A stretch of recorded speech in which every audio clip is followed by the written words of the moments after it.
हमारे इस चैनल मैथिली गंगा को लाल बटन दबाकर सब्सक्राइब करें व घंटी के निशान का बटन दबाएं ताकि सभी नए वीडियो आप तक तुरंत पहुंचे बिल्कुल मुफ्त।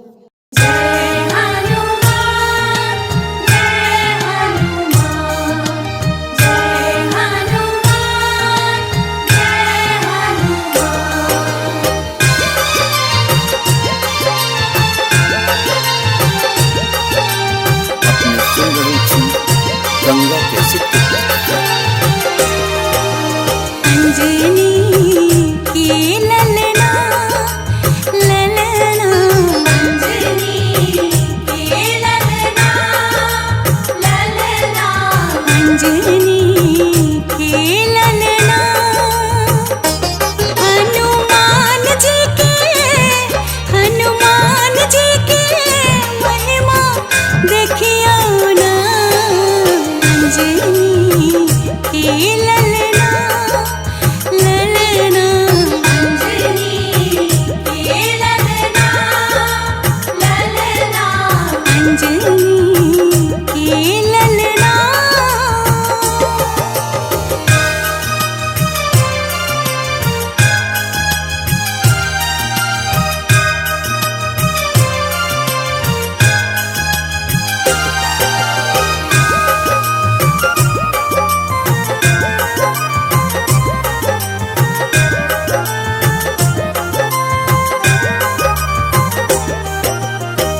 बचपन में फल बोझी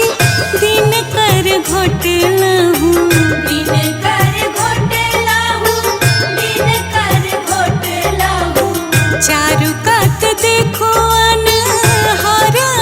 के लहूँ अनहार के लहूँ अनहार के लहूँ बचपन में फल बोझी दिन कर घोटला हूँ चारू कात देखो अनहार के लहूँ इंद्रदेव जी के वज्र सहलौना अंजनी की ललना ललना अंजनी की ललना ललना अंजनी की ललना। जय हनुमान जय हनुमान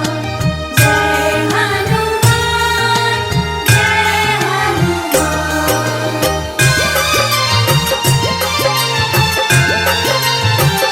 अपने सुन रही थी गंगा कैसे पवन देव क्रोध सा गति के रोकला गति के रोकला गति के रोकला सब प्राणी हवा बिनु व्याकुल भेला व्याकुल भेला व्याकुल भेला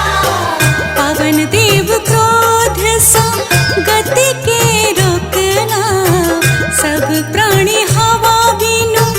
व्याकुल भेला सब देव मिली शक्ति दिलखिन ना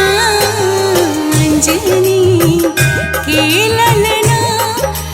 ललना अंजनी की ललना ललना अंजनी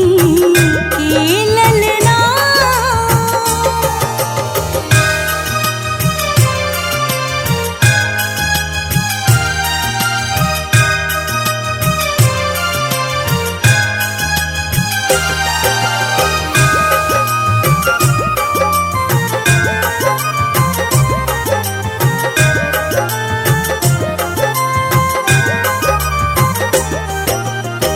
सीता मैया के पता लगेलो पता लगेलो पता लगेलो लंका जरा राख केलो राख केलो राख केलो सीता मैया के यहाँ पता